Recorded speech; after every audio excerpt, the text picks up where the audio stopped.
الحمدللہ آج 20 مارچ 2022 کو سنڈے کے دن ہمارا یہ پبلک سیشن نمبر 35 منعقد ہونے جا رہا ہے۔ آپ کے سوالات پرچیوں کی شکل میں میرے پاس آ چکے ہیں۔ انہیں ڈسکس کرنے سے پہلے پچھلے ویک میں ایک کرنٹ افیئر کے طور پر ایک ہسٹوریکل نیوز ہے۔ بڑے عرصے بعد دنیا کا جو سب سے بڑا فورم ہے یعنی یونائٹڈ نیشنز، اس سے ایک اچھی خبر آئی ہے پوری دنیا کے مسلمانوں کے لیے۔ 15 مارچ 2022 کو یو این او نے اسلاموفوبیا کے حوالے سے اویئرنیس پیدا کرنے کا دن قرار دے دیا ہے۔ جو ڈسکریمنیشن ہوتی ہے مسلمانوں کے ساتھ، امتیازی سلوک ہوتا ہے پوری دنیا کے اندر، خصوصاً 9/11 کے بعد۔ 9/11 یعنی 2001 جب ٹوئنس ٹاور پہ اٹیک ہوا تھا، اس کے بعد سے مسلمانوں کو بالخصوص امتیازی سلوک کا نشانہ بنایا جاتا ہے پوری دنیا میں، ایجوکیشن کے پوائنٹ آف ویو سے، جابز کے لحاظ سے اور امیگریشن کے پوائنٹ آف ویو سے۔ کبھی حجاب کو ایشو بنا لیا جاتا ہے، کبھی داڑھی کو۔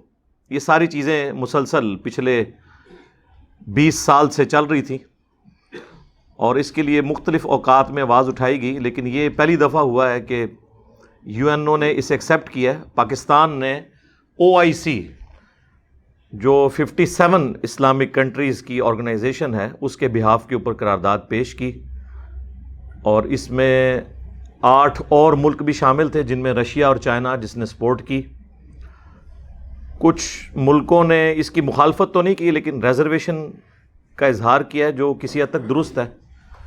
اپنی جگہ انہوں نے صحیح بات کی ہے۔ انڈیا نے بھی، فرانس نے اور یورپین یونین، یہ 3 فورم سے اس کے اوپر ریزرویشن آئی ہیں، اور اس میں انہوں نے مینلی یہ چیز ہائی لائٹ کی ہے کہ صرف اسلاموفوبیا کو آپ ٹارگٹ نہ کریں، اگر ہندوؤں کے خلاف، عیسائیوں کے خلاف یا اور مذاہب کے خلاف جو کچھ ہوتا ہے اس کے اوپر بھی اس حوالے سے عالمی دن ہونے چاہیے۔ ٹھیک ہے، ہمیں تو کوئی اعتراض نہیں ہے، لیکن اس کی وجہ سے یہ قرارداد تو ڈائلیوٹ نہیں ہوتی۔ اس کا تو مقصد جو اپنی جگہ ہے وہ اپنی جگہ موجود ہے۔ ہمارے پرائم منسٹر صاحب نے ٹویٹ کے ذریعے قوم کو مبارکباد دی تھی، اور ظاہر ہے یہ پاکستان کی بھی اس میں کنٹریبیوشن ہے، لیکن سارے 57 اسلامی ملک اس میں شامل ہیں کیونکہ OIC کا فورم تھا۔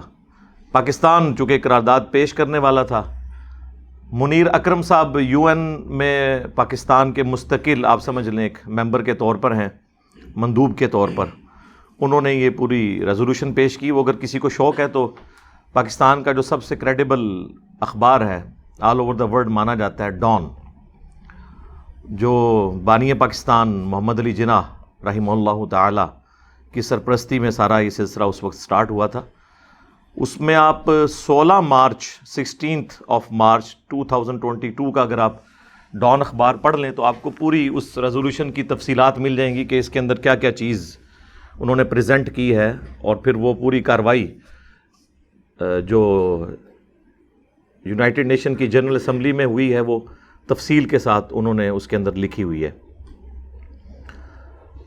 اب ہونا تو چاہیے تھا، یہ ایک بہت بڑی نیوز تھی مسلمانوں کے لیے۔ میں یہ سمجھتا ہوں پرائم منسٹر صاحب نے بالکل ٹھیک کہا اپنی ایک تقریر کے دوران کہ 1973 میں جب قادیانیوں کو کافر قرار دیا گیا، اس کے بعد یہ سب سے بڑی نیوز ہے مسلمانوں کے لیے، یعنی مسلمانوں کی فیور میں، کہ اسلاموفوبیا کو ایک مرض کے طور پر ایکسیپٹ کر لیا گیا ہے کہ پوری دنیا میں اسلام کے ساتھ نفرت کی جاتی ہے۔ اس کی وجوہات کیا ہیں وہ میں انشاءاللہ بعد میں ڈسکس کروں گا، لیکن ہمارے ملک کے اندر آپ کو پتہ ہے اس وقت ایک پولیٹیکلی کافی زیادہ صورتحال خطرناک ہوئی ہے، بلکہ خطرے ناک ہوئی ہے بقول پرائم منسٹر صاحب کے۔ اس خطرے ناک کی وجہ سے بڑے دکھ کی بات ہے کسی مذہبی جماعت کے لیڈر نے کوئی اس کے اوپر اپریسیشن نہیں دی ہے۔ ایون جو لوگ قادیانیت کے ایشو کے اوپر دھرنے دیتے رہے نا، وہ بھی سارے گونگے شیطان بنے ہوئے ہیں۔ مجھ سے اگر آپ پوچھیں یہ اس سے بڑی نیوز ہے، کیونکہ قادیانیت کا جو ایشو ہے وہ سب کانٹیننٹ کا بڑا مسئلہ ہے، لیکن اسلاموفوبیا جو ہے یہ پوری دنیا کے مسلمانوں کا مسئلہ ہے. پلس اس کی وجہ سے اسلام کو جو نقصان ہوا ہے نا جی، وہ بہت بڑے لیول کا ہے.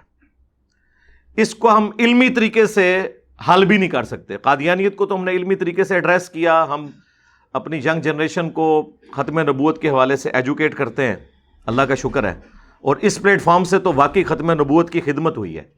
ابھی تک تو ختم نبوت صرف اینٹی قادیانی ہونا تھا، ہم نے آگے بتایا کہ نا نا نا، ہاں چشتی رسول اللہ کہلانے والے بھی ختم نبوت کے ڈاکو ہیں، پڑھوانے والے، کتابیں چھاپنے والے، ان کو ڈیفینڈ کرنے والے، اور اشرف علی رسول اللہ کو انڈورس کرنے والے بھی ختم نبوت پہ ڈاکہ مارنے والے ہیں. چاہے وہ عالمی مجلس سے ختم نبوت چلائیں، جو مرضی کریں. نہیں، ختم نبوت یہ ہے کہ نبی صلی اللہ علیہ وآلہ وسلم کے بعد جس شخص نے بھی، چاہے امتی نبی بن کے یا امتی نبی کلیم کیے بغیر، کشف کے نام پر عقیدہ امامت کو بگاڑ کے پیش کر کے، الہام کے نام کے اوپر کوئی بھی کلیم کیا کہ اللہ اور بندے کا کوئی ڈائریکٹ ریلیشن شپ ہے، تو وہ سب کے سب ڈاکو ہیں، چاہے وہ چشتی رسول اللہ پارٹی ہو، چاہے اشرف علی رسول اللہ پارٹی ہو. میں اکثر اس کے اوپر روتا رہتا ہوں، آپ کو پتہ ہی ہے. تو یہ اس سے بڑی نیوز تھی، لیکن یہ تمام کے تمام لوگ مجرم بن کے خاموش ہیں. آپ دیکھ لیں، وہ جو لوگ ختم نبوت کے اوپر دھرنے دیتے تھے، ختم نبوت کے اوپر نہیں، اینٹی قادیانی دھرنے. ختم نبوت تو اس دن میں دھرنا مانوں گا نا کہ جب یہ لوگ چشتی رسول اللہ اور اشرف رسول اللہ پہ بات کریں گے. تو یہ سب لوگ خاموش پڑے ہوئے ہیں. کسی نے کوئی فرنٹ سے لیڈ کر کے کوئی سرمنی، کوئی ریلی، کوئی کچھ بھی نہیں کیا.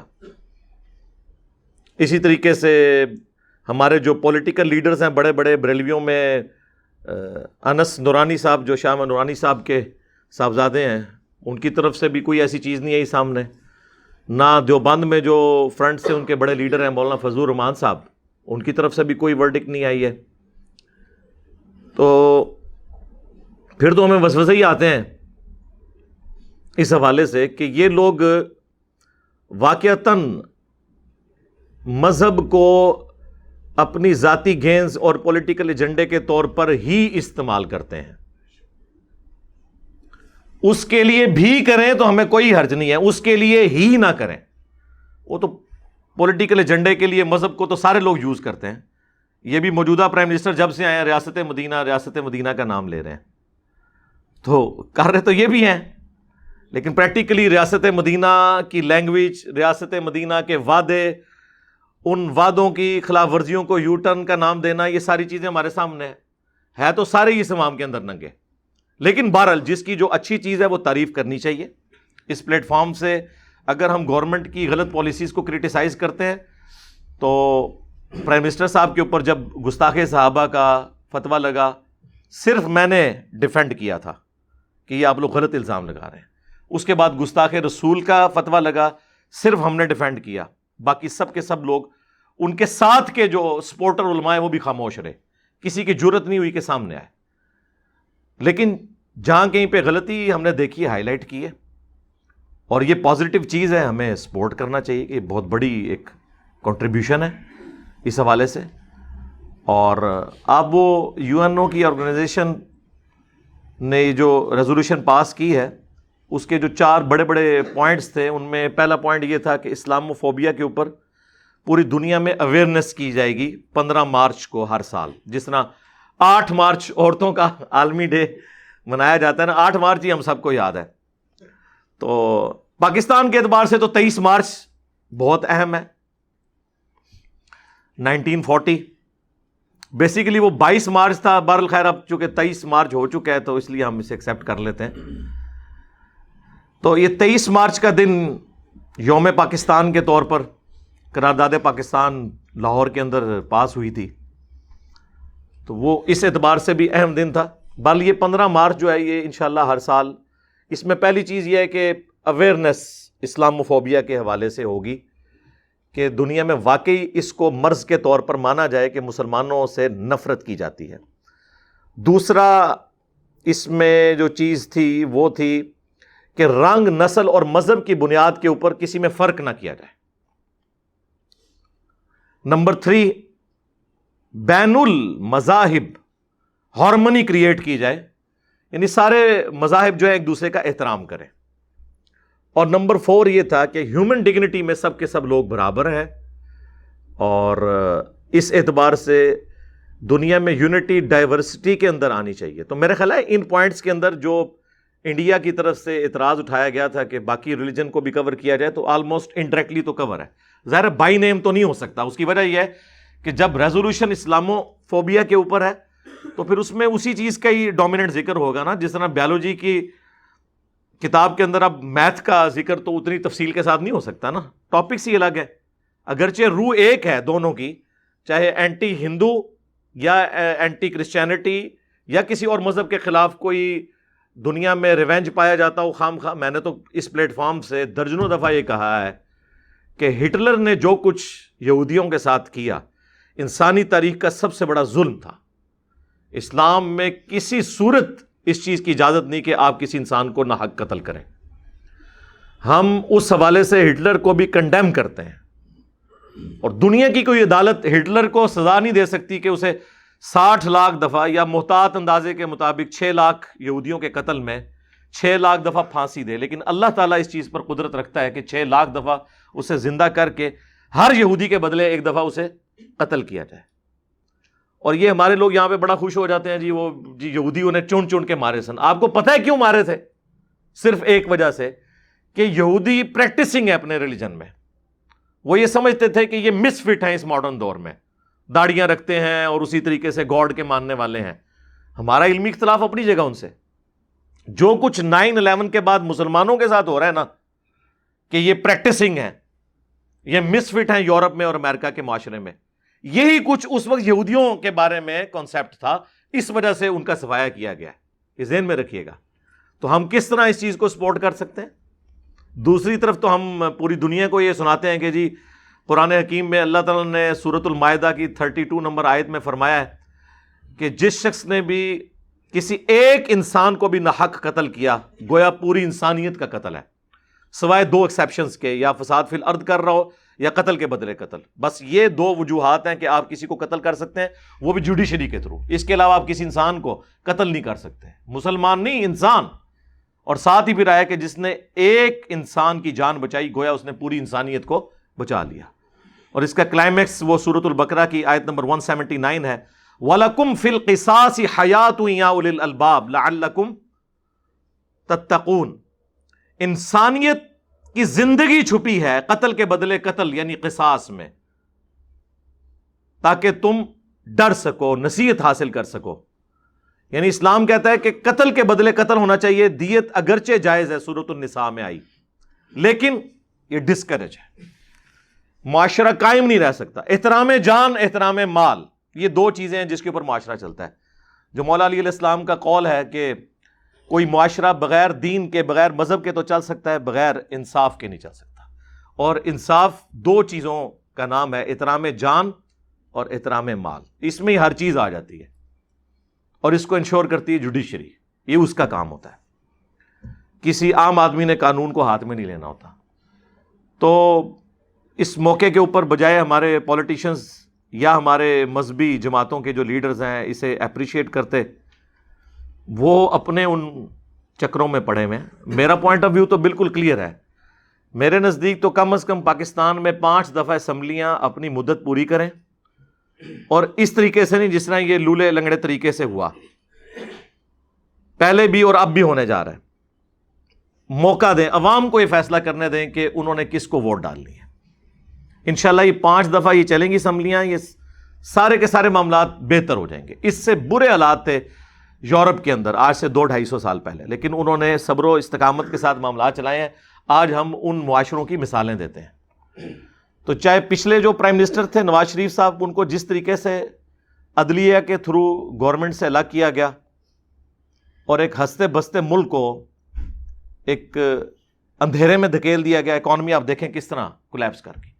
اس سے زیادہ کرپشن، اس سے زیادہ ایشوز انڈیا کے ساتھ ہے، لیکن وہاں صرف ایک خوبی ہے کہ ایک پرائم منسٹر اپنی مدت پوری کرتا ہے پھر دوسرے کو ٹرانسفر کرتا ہے۔ یعنی جو ان کی پالیسیز ہیں نا ان میں کنٹینیوشن ہے، اس کی وجہ سے ملک اوپر ہی جا رہا ہے.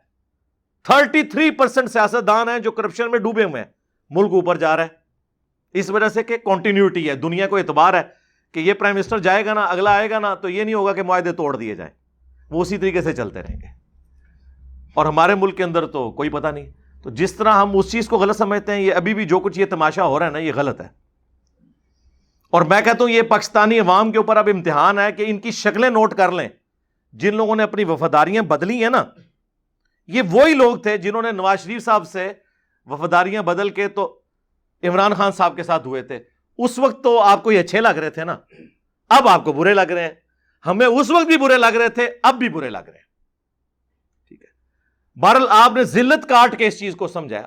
عوام کا اب یہ کام ہے کہ ان کی بوتھیاں پہچان لیں، ان کو نیکسٹ ٹائم کوئی بندہ ووٹ ہی نہ ڈالے، کیونکہ یہ ہر گورنمنٹ کے اندر آ جاتے ہیں اور اس کو ڈیسٹیبلائز کرنے کے لیے ہر وقت تیار بیٹھے ہوتے ہیں کسی کے اشارے پہ.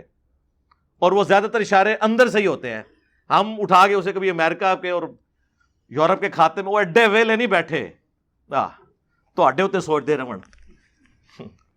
تسی اپنے آپ ڈبونا سے خود ہی کافی ہو. ہم سے کسی کا کیا لینا دینا جو مانگ تانگ کے کھا رہے ہیں. جس ملک کی اکانومی ختم ہو جائے اس کو نیچے کر کے آپ نے کیا لینا ہے؟ وہ خود ہی جو ہے وہ اپنی تباہی کی طرف جا رہا ہے. اللہ نہ کرے ایسا ہو، یعنی جو نظر آ رہا ہے. تو یہ میں نے اس کے اوپر اس لیے ورڈکٹ دے دی کہ وہ پھر اکثر اوقات لوگ کہتے ہیں جناب کہ جی آپ کچھ تھوڑا بہت اس کے حوالے سے اپنا پوائنٹ آف ویو. تو ہمارا پوائنٹ آف ویو پہلے بھی وہی تھا، آج بھی وہی ہے. بہرحال میرے خیال ہے پی ٹی آئی نے، عمران خان صاحب نے اب سبق سیکھ لیا ہوگا اور ان کو وہ جملہ یاد آ گیا ہوگا کہ مجھے کیوں نکالا. ہاں، اس وقت تو وہ میمز بناتے تھے نا اس کے اوپر. تو اب وہ مکافات عمل سیم ان کے ساتھ بھی شروع ہو گیا. وہ بھی غلط ہوا تھا. ایک پورا کیس چلا کے ہمیں امید لگائے گی کہ جی پیسہ واپس آئے گا، اینڈ پہ اقامہ نکلا، پیسہ کوئی نہیں واپس آیا. ادھر بھی جناب اب وہ کس قسم کی باتیں ہو رہی ہیں، ادھر بھی اینڈ رزلٹ کوئی نہیں نکلنا. لوزر پاکستانی عوام نہیں ہونا ہے. تو میرا خیال ہے اب ہمیں سمجھ جانا چاہیے کہ ہمارے خلاف اصل میں سازش کہاں سے ہو رہی ہوتی ہے. ہمارے خلاف سازش ادھر سے ہو رہی ہوتی ہے جو اس ملک میں کسی پرائم منسٹر کو 5 سال پورے نہیں کرنے دیتے عزت کے ساتھ. ٹھیک ہے، بس میں اشارتاً بات کر رہا ہوں، آپ سب لوگوں کو پتہ چل جائے گا. اور جن لوگوں کے بارے میں بات کر رہا ہوں ان کو بھی خوب پتہ چل چکا ہے. ہاں، ہمارے ساتھ وہ رابطے میں رہتے ہیں.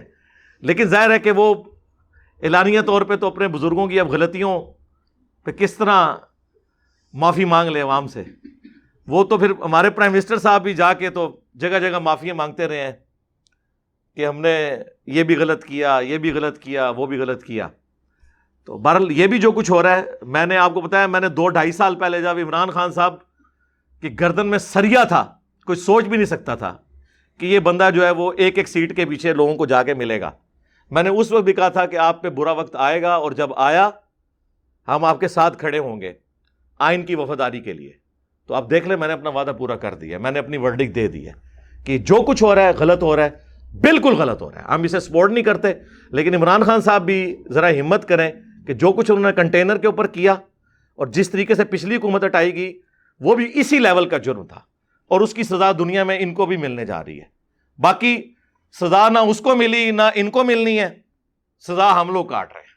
ہاں، آپ لوگ خوش ہیں جناب جی 10 روپے پیٹرول کم ہو گیا ہے. 10 روپے پیٹرول کم ہوتا ہے لیکن گھی 50 روپے کلو بڑھ جاتا ہے. کڈا وڈا دھوکھا ہو رہا ہے ساڈے نال، ہر چیز ڈبل.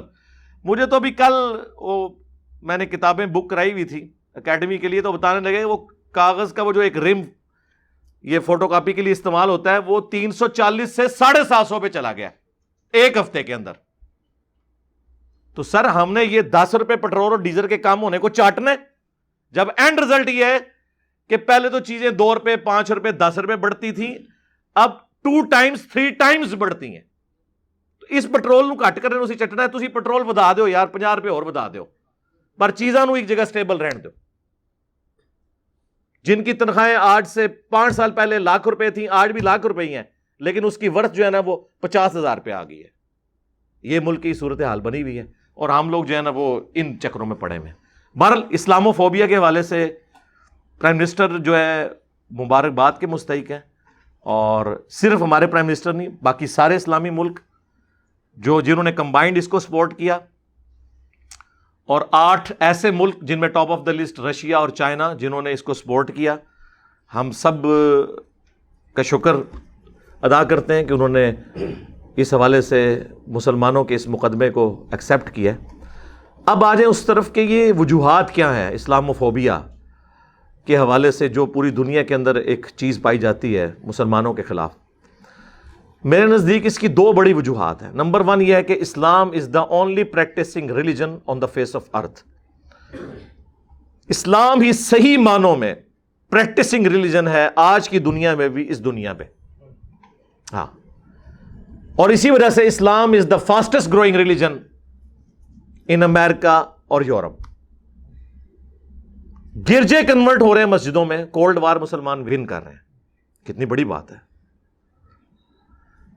اور آج بھی گلی گلی انقلاب آپ کو نظر آتا ہے. انقلاب یہ نہیں ہوتا کہ 100 سال کے لیے آئے اور ختم. انقلاب یہ ہے کہ 1400 سال پہلے ایک انقلاب آیا. ایک وہ وقت تھا کہ دنیا میں کوئی حکومت بھی مسلمانوں کے پاس نہیں رہی تھی، اس کے باوجود گلی گلی ایسی دنیا موجود تھی جو 5 وقت نماز پڑھنے والے مسلمان جہاں موجود ہوں، قرآن پاک کو اللہ کی کتاب ماننے والے، نبی صلی اللہ علیہ وآلہ وسلم کی ختم نبوت پہ ایمان رکھنے والے، اللہ کی توحید کو صحیح معنوں میں ماننے والے، اور آج تک موجود ہیں. نبی علیہ السلام کے جانے کے بعد جو انقلاب آیا تھا وہ ختم نہیں ہوا. انقلاب صرف حکومتوں کا نام نہیں ہوتا. انقلاب یہ ہے کہ جو انسانوں کے اندر گھس جائے، تو وہ آپ کے سامنے ہے. اس وجہ سے بھی اسلام کے خلاف ایک ریونج پایا جاتا ہے، کیونکہ شیطان کے خلاف اگر کوئی رحمانی طاقت کھڑی ہے تو وہ مسلمان ہے. ٹوٹی پوٹی فارم میں بھی دنیا میں کوئی بھی کام ظلم پر مبنی ہو، انسانیت کے خلاف ہو، بے حیائی کے اوپر مبنی ہو، اس کی مخالفت پہ اگر کوئی ریلیجن ہے نا فرنٹ سے لیڈ کرنے والا. ویسے تو سارے ریلیجن کے اندر اخلاقی تعلیمات ایک جیسی ہیں، لیکن پریکٹسنگ ریلیجن اس اعتبار سے صرف اسلام ہے. یہ سب سے بڑی وجہ ہے. اور دوسری وجہ جو جہاد اور قتال کا غلط کانسیپٹ آیا. ایک تو صحیح کانسیپٹ تھا، اس سے بھی یہ لوگ ڈرے رہتے ہیں کہ ہم سے یہ ملک نہ چھین لیں. ہمیں کوئی ضرورت نہیں کسی سے ملک چھیننے کی. ہم جہاد اور قتال کے اس کانسیپٹ کو درست نہیں مانتے جو آج کل کی جہادی تنظیموں نے عوام کے اندر رائج کر دیا ہے. جہاد اور قتال کا کانسیپٹ اگر آپ نے پڑھنا ہے نا تو الجہاد فی الاسلام مولانا مودودی رحمہ اللہ کی کتاب پڑھیں، اور پولیٹیکل سسٹم آف اسلام کے اوپر خلافت و ملوکیت پڑھیں، تو آپ کو کافی ساری چیزیں کلیئر ہو جائیں گی. باقی سورہ التوبہ کا مطالعہ کریں تو یہ جہاد اور قتال کے حوالے سے جو آؤٹ آف کانٹیکسٹ چیزیں مسلمان پیش کرتے ہیں یا غیر مسلم مسلمانوں کے خلاف پیش کرتے ہیں وہ آپ کو کلیئر ہو جائیں گی.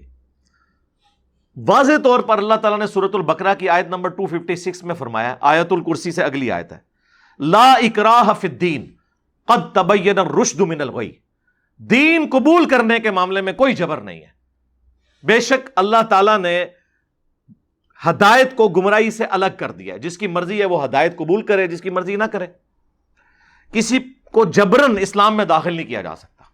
اس کا مطلب بعض لوگوں نے یہ بھی لیا ہے کہ بھی دین میں کوئی جبر نہیں، یعنی دین قبول کر لو اس کے بعد بے شک نماز نہ پڑھو، بے شک پردہ نہ کرو. یہ مطلب نہیں ہے اس کا.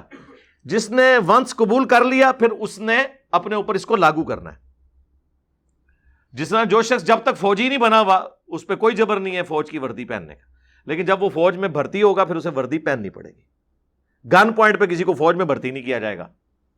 اسی طریقے سے گن پوائنٹ پہ کسی کو اسلام میں داخل نہیں کیا جائے گا. اب وہ جو اس وقت ہوا جو سورہ التوبہ کے اندر آیا، جو مسلمان 3 چیزیں رکھتے تھے کہ یا تو اسلام قبول کر لو، یا جزیہ دو، اور یا پھر جنگ کے لیے آمادہ ہو جاؤ، جس کی بنیاد کے اوپر لوگ آج تک جہاد اور قتال کے اوپر بات کرتے ہیں. یہ اسپیسیفکلی نبی صلی اللہ علیہ وآلہ وسلم اور خلفائے راشدین کے لیے تھا، جنہوں نے اپنے علاقوں کے اندر امن قائم کر دیا تھا، انصاف قائم کر دیا تھا. وہ حقدار تھے کہ بے انصاف حکومتوں کو، ظالم حکومتوں کو یہ کہتے کہ اپنی حکومتیں ہمارے حوالے کرو، جنگ کے لیے تیار ہو جاؤ، یا ہمیں جزیہ دو، یا اس دعوت حق کو قبول کر لو. ان کو جچتا تھا. اسلام واقعی تلوار کے زور پر پھیلا ہے، لیکن یہ تصویر کا ایک رخ ہے کہ اسلام نے تلوار کے زور کے اوپر رومنز اور پرشینز کو، جنہوں نے صدیوں سے انسانیت کا استحصال کیا ہوا تھا، بادشاہ کا دین رعایا کو ماننا ضروری ہوتا تھا، ادروائز قتل کر دیے جاتے تھے۔ کتنی پرسیکیوشن ہوئی ہے عیسائیوں کی، آپ سوچ نہیں سکتے کن تکلیفوں سے ان کو گزارا گیا۔ یہ تو سیدنا عیسیٰ علیہ السلام کی دنیا سے اٹھائے جانے کے آلموسٹ سمجھ لیں 200-250 سال کے بعد کانسٹنٹائن II جو ہے اس نے عیسائیت یعنی اسلام قبول کر لیا تھا۔ اس کی وجہ سے پوری رومن امپائر عیسائی ہو گئی تھی، کیونکہ وہ بادشاہ کا دین رعایا کا دین ہوتا تھا۔ یہ کوئی تبلیغ سے نہیں پھیلی عیسائیت، یہ ذہن میں رکھیے گا۔ آج ہمیں کہتے ہیں آپ تلوار کے زور پہ کر رہے ہیں، آپ کا کس طریقے سے ہوا ہے؟ مسلمانوں نے تلوار کے زور پر رومنز اور پرشینز کو اکھاڑا، اس کے بعد اجازت دی۔ یہ نہیں ہوا کہ بیت المقدس کے اوپر حضرت عمر کو ہولڈ مل گیا تو انہوں نے عیسائیوں اور یہودیوں کے آنے پہ پابندی لگا دی ہے، نہیں، انٹرنیشنل سٹی قرار دے دیا۔ مینجمنٹ مسلمانوں کے پاس رہے گی، لیکن باقی مذہبی ایکٹیویٹی سارے ادا کریں گے۔ تو یہ جو مذہبی آزادی ہے کہ امریکن پریزیڈنٹ بھی آج قرآن کی تلاوت ہو رہی ہو تو بیٹھ کے سنتا ہے، کیا فرعون تورات کی تلاوت بیٹھ کے سن سکتا تھا؟ اس نے تو جادوگروں کو سولی چڑھوا دیا تھا جو اس کے اپنے بندے تھے، اور انہوں نے اس وقت اسلام قبول کر لیا تو اس سے برداشت نہیں ہوا۔ یہ جو فریڈم آف ایکسپریشن ہے، یہ اسلام نے تلوار کے زور پر رومنز اور پرشینز کو، ظاہر ہے وہ بدماش تھے، طارق جمیع صاحب کے لیکچرز یا غامدی صاحب کی نصیحت سے تو انہوں نے وہ ساری چیزیں نہیں چھوڑنی تھی، ان کو تو پھر تلوار کے زور پہ اکھاڑنا تھا۔ تو یہ مذہبی آزادی، مذہبی جبر ختم کیا اور مذہبی آزادی ملی۔ اسی کے اوپر وہ انڈین اسکالر ہے نا وحید الدین خان صاحب رحمہ اللہ، پچھلے دنوں میں وہ 90+ کی ایج میں فوت ہوئے، اللہ تعالیٰ ان کی مغفرت کرے اور انہیں نیک کاموں کا اجر دے، ان کی برائیوں سے درگزر فرمائے۔ انہوں نے کتاب لکھی ہے، چھوٹی سی کتاب ہے، اسلام دور جدید کا خالق۔ یہ دور جدید کی جو آزادی ہے یہ اسلام نے اس کی بنیاد ڈالی ہے۔ اس سے پہلے یہ نہیں ہوتا تھا کہ بادشاہ اور رعایا کا دین جو ہے وہ الگ ہو۔ اسلام نے کہا ٹھیک ہے، سب کو رائٹ ہے، وہ اپنا پوائنٹ آف ویو رکھ سکتے ہیں۔ تو یہ قتال کا بنیادی کانسیپٹ تھا۔ پھر وہ سورہ توبہ سے بعض اوقات وہ ہندو بھی پیش کر رہے ہوتے ہیں کہ جو بھی کافر کہیں پہ نظر آئے اسے قتل کر دو، تو کہتے ہیں سورہ توبہ میں لکھا ہوا ہے۔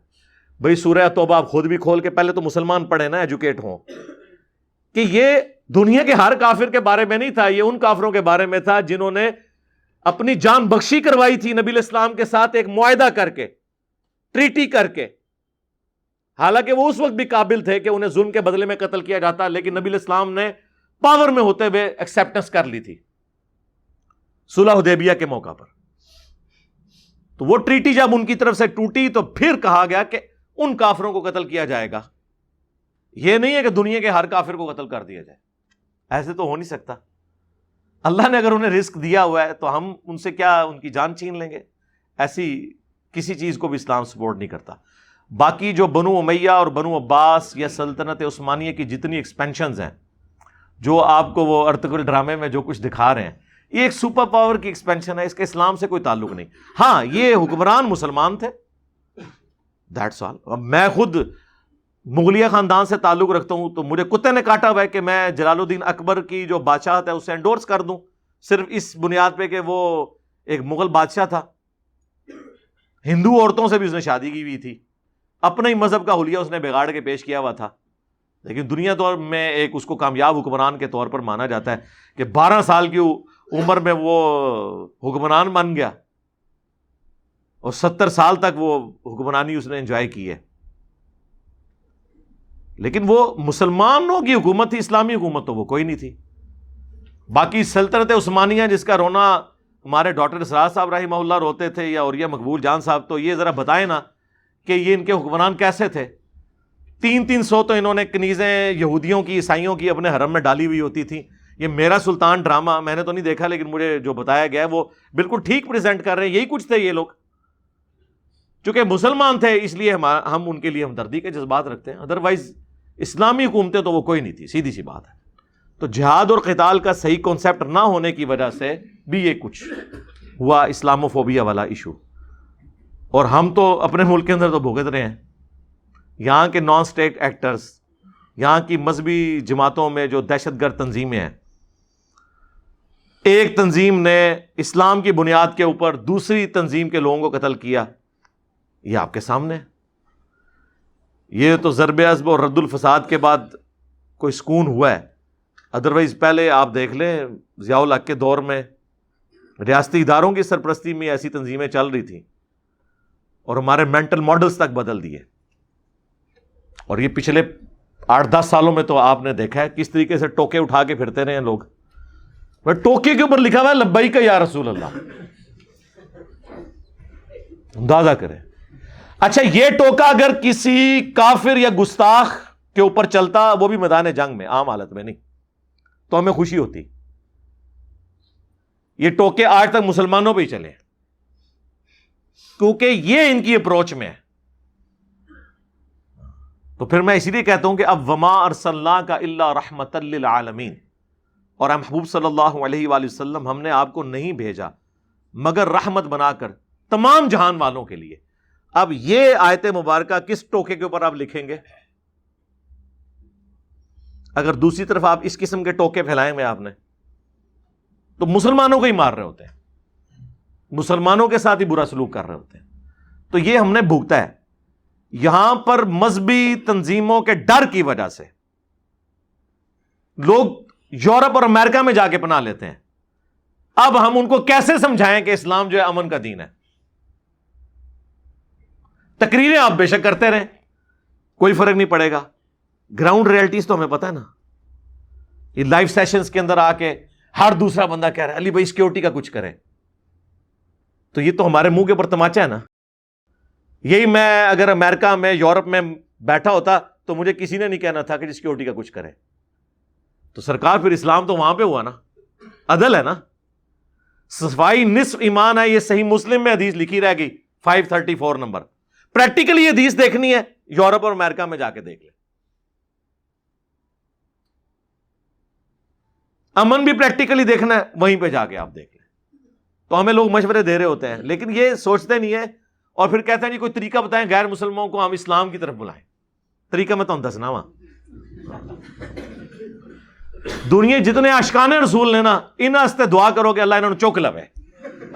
اے طریقہ جے یہ انورٹڈ کاما میں عاشقان رسول، سارے عاشقان رسول انورٹڈ کام والے، سارے عاشقان صحابہ، سارے عاشقان توحید اور سارے عاشقان اہل بیت سو کالڈ، یہ دنیا سے اگر اٹھا لیے جائیں کسی ناگہانی آفت کی بنا پر تو انشاءاللہ تعالی دنیا میں امن ہو جائے گا. ہاں یہی ہے، اور کوئی طریقہ نہیں. میرے کو سولوشن مانگ دے ہونا تھے ایج ہے. آپ کسی کافر کو آیت سناتے ہوئے نہیں ڈرتے، لیکن مسلمان کو کوئی آیت سنائے جو اس کے فرقے کے خلاف ہو، اور چاہے وہ مسلمانوں کا کوئی عالم دین ہی کیوں نہ ہو، 14 ٹیکے لگوانے پڑ جاتے ہیں آپ کو. نہیں لگوانے پڑتے 14 ٹیکے. یہ 14 ٹیکے اس تک کسی کو پتا نہ ہو. یہ ریبیز جب کاٹ جائے نا، یعنی ایسا کتا جس کو حلق کودتا ہو، وہ کتا اگر کسی کو کاٹ دینا تو پیٹ میں 14 ٹیکے لگتے ہیں تاکہ وہ وائرس جو ہے وہ ریڑھ کی ہڈی تک نہ پہنچے. تو یہ حالت ہے، 14 ٹیکے لگوانے پڑ جاتے ہیں. ہاں لوئی پاسچر زندہ ہوتا تو میں کہتا حافظہ اللہ تعالی. زندہ کافر کو تو دعا دی جا سکتی ہے نا. لوئی پاسچر کا احسان ہے انسانیت کے اوپر کہ اس نے وہ ویکسین تیار کی. آج تک دوائی کوئی نہیں ہے، ویکسین ہی ہے بس. اور وہ یہاں پہ بھی وہ مدنی ویکسین دستیاب ہے جس سے آپ بچ سکتے ہیں ان لوگوں سے کہ جن کے کاٹنے سے 14 ٹیکے لگ جاتے ہیں. اور ان کی مثال قرآن میں بھی اللہ نے علماء سو کی مثال سورۃ الاعراف آیت نمبر 175 176 میں کتے کی مثال ہی دی ہے. ہاں جی. اور صرف قرآن میں نہیں، سنن نبی داؤد میں، جامعہ ترمذی میں بھی حدیث ہے کہ نبی علیہ السلام نے فرمایا کہ میری امت میں ایسے گروہ پیدا ہوں گے جن میں بدعات ایسے گھس جائیں گی جیسے ہر رگ و ریشے کے اندر وہ تکلیف کتے کے کاٹنے کی وہ حلق کود جاتا ہے ہر رگ و ریشے کے اندر، اس طرح بدعات داخل ہو جائیں گی. وہاں بھی حضور نے کتے کی مثال دی. تو یہ کون سا کتا ہے جو کاٹ جاتا ہے اور بدعات شروع ہوتی ہیں؟ نہیں، یہ ہر مولوی اپنے فرقے کا. ظاہر ہے کسی فٹ بالر یا کسی ہاکی کے پلیئر یا کرکٹ کے پلیئر کے کاٹنے سے تو دین میں بدعات داخل نہیں ہوتی نا. اس فرقے کے مولوی کے اور علماء سو چلے احتیاط کر لیتے ہیں, کہتے ہیں نہیں سارے علماء کو نہ کہا کریں, بڑے اچھے علماء بھی ہیں, لسٹ آج تک مجھے کسی نے نہیں دی, ٹائم قیامت تک جے اور لسٹ دیو. ہاں دیکھو ساڑھے ہی حوصلہ ہے, باقی تو کہتے ہیں جناب اتنے گھنٹے کا ٹائم ہے, اگلے ہفتے تک اگر جواب نہ آیا, 1 مہینے تک جواب نہ آیا, ہم سمجھیں گے آپ ہار گئے. ہمارا جگرا اتنا بڑا, ہم کہتے ہیں قیامت تک ٹائم ہے یار, تو اڈی مرضی کا ٹائم لے آؤ علماء حق دی لسٹ. وہ لسٹ جو بھی فرقہ دے گا نا, وہ انشاءاللہ تعالیٰ وہ لسٹ ہم دوسرے فرقے کو دے دیں گے کہ اے جناب ذرا, اسی تو کچھ کرنے ہی نہیں. ہاں اے سر اے دسو اے علماء حق نے, اینا نہ منہ کھولن گے پھر. ہاں جی ٹھیک ہے انشاءاللہ تعالی. صلو علی محمد و آل محمد, اللہم صلی علی محمد وعلی آل محمد و اصحاب محمد و ازواج محمد و امت محمد اجمعین الی یوم الدین, آمین.